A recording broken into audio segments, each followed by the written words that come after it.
ይሄ እዚህ ጋር የምትመለከቱት ሰውዬ ባንግላዴሻዊ ነው። ሂሮ አለም ይባላል። በአስቀያሚ ድምጹ የተነሳ ሙዚቃን እንዳይዘፍን የባንግላዴሽ ፖሊስ በቁጥጥር ስር አውሎት ነበረ። ሳንጆ ከተደበቀ መታመጥ መስሎናል።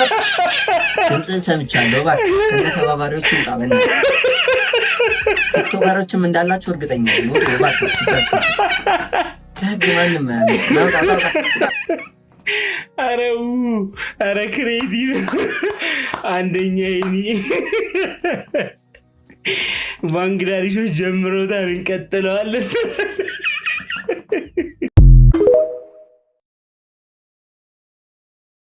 እስቲ ቀውጢ ሪአክሽኖችን እንመልከት። እዚህ ጎል ከገባ በኋላ ማለት ነው።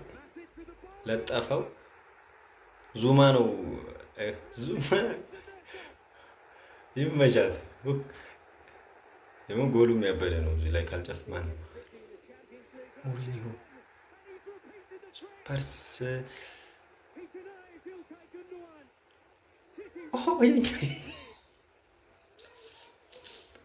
ወላ አልገባኝም ነበር መጀመሪያ። ናኒ ፈርቆ ኦኬ የሮኒ ይሄማ ክላሲክ ነው።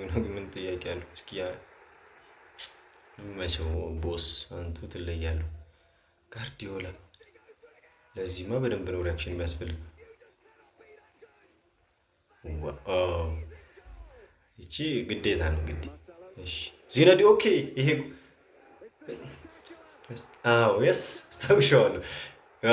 እሺ አሁን እንቋጥር ደግሞ በአግባቡ ይሄ ጫውታ ቋጠሮ ያስፈልጓል ወይስ አያስፈልገው? ምን አገባን? ገና ነው ሳምንቱ።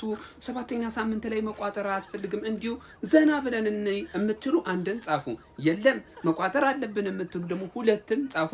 ከዛው ነገ ውጤቱን አሳውቃችሁና መቋጠር ካለብን እንቋጠራለን። ጀማው ማሳውቃችሁ ይሆናል። ለማንኛውም ጀማው ተጠባቂው የዚህ ሳምንት ትልቁ ጫውታ ቅዳሜ ምሽት 1 ሰዓት ተኩል ቼልሲ ከሊቨርፑል የሚያረጉት ነው ጀማው። ይህ ጫውታ ምሽት 1 ሰዓት ተኩል ላይ ይደረጋል ጀማው። ስለዚህ ጫውታ አንድ ያለ ስጋት ምንድነው? ሁለቱም ጥሩ ብቃት ላይ ያሉ ቡድኖች አይደሉም። የምሬ ነው ማለት ሊቨርፑል ተከታታይ ጫውታ ተሸንፏል። ቼልሲም እንደምታውቁት የአውሮፓ ሻምፒዮንስ ሊግ ጫውታ ራሱ በኦንጎል ታግዞ አሸንፎ የወጣውና ይህንን ጫውታ ቼልሲ ያሸንፋል የሚል ግምት ፍላጎትም ነበረኝ። ግን አንድ ችግር አለ። እሱም ችግር ምንድነው? በጊዜ ነው ጫውታው። አሁን ጭንቀት እኮ ነው። እሬቻ መጣ፣ በሰላም ያልፍ ይሆናል። እንዴት ሰው ያን የሚያክል ሰው የሚያሰባስባል? የጭንቀት ምንጭ ይሆንለታል።